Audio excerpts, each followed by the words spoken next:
আসন্ন ত্রয়োদশ জাতীয় সংসদ নির্বাচন ও গণভোটকে কেন্দ্র করে বিশ্বের বিভিন্ন প্রান্ত থেকে আসতে শুরু করেছে প্রবাসী ভোটারদের রায়। নির্বাচন কমিশনের ওসিভি এসডিআই প্রকল্পের তথ্য অনুযায়ী গত ২৭ জানুয়ারি সকাল 10:30 পর্যন্ত দেশে মোট ২১,৫০৮টি প্রবাসীর পোস্টাল ব্যালট এসে পৌঁছেছে। এবারই প্রথম পোস্টাল ভোট বিডি অ্যাপের মাধ্যমে রেকর্ড সংখ্যক ভোটার নিবন্ধিত হয়েছেন। ইসির তথ্য মতে মোট ১৫,৩৩,০০০ ভোটার পোস্টাল ব্যালটে ভোট দেওয়ার জন্য আবেদন করেছেন, যার অর্ধেকের বেশি প্রবাসী। কিউব হোল্ডিংসের গল্পে সেই রেখাটি আঁকা হয়েছিল আজ থেকে ১ যুগ আগে। নকশাই আমাদের ভাষা। Cube holdings limited.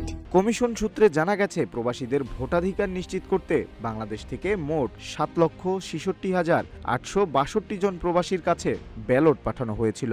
এর মধ্যে ৪,৯৩,৯২০ জন প্রবাসী ব্যালট গ্রহণ করেছেন এবং ৪,২৫,৭৮৮ জন ভোটার তাদের ভোটাধিকার প্রয়োগ করেছেন। ইতিমধ্যে ৩,৭০,৩২২টি ব্যালট সংশ্লিষ্ট দেশের ডাকঘর বা ডাকবক্সে জমা পড়েছে। প্রবাসীদের পাশাপাশি নির্বাচনী দায়িত্বে নিয়োজিত কর্মকর্তা, নিজ এলাকার বাইরে কর্মরত সরকারি চাকুরিজীবী এবং কারাগারে থাকা ভোটাররাও এই বিশেষ সুযোগ পাচ্ছেন। এদিকে পোস্টাল ব্যালট গ্রহণ ও গণনার ক্ষেত্রে স্বচ্ছতা নিশ্চিতে নতুন নির্দেশনা জারি করেছে নির্বাচন কমিশন। ইসির উপসচিব মোহাম্মদ মনির হোসেন জানান, 7টি সুনির্দিষ্ট কারণে পোস্টাল ব্যালট বাতিল বলে গণ্য হবে।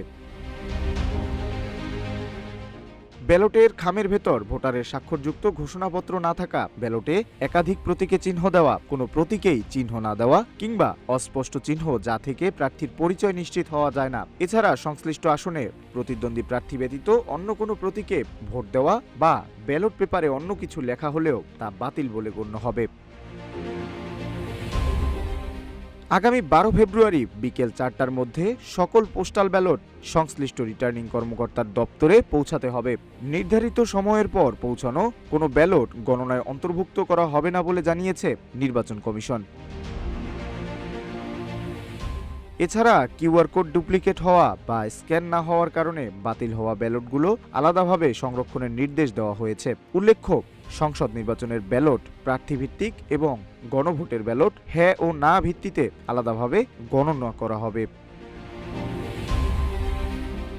এস এম আমিনুল ইসলাম, রূপালী বাংলাদেশ।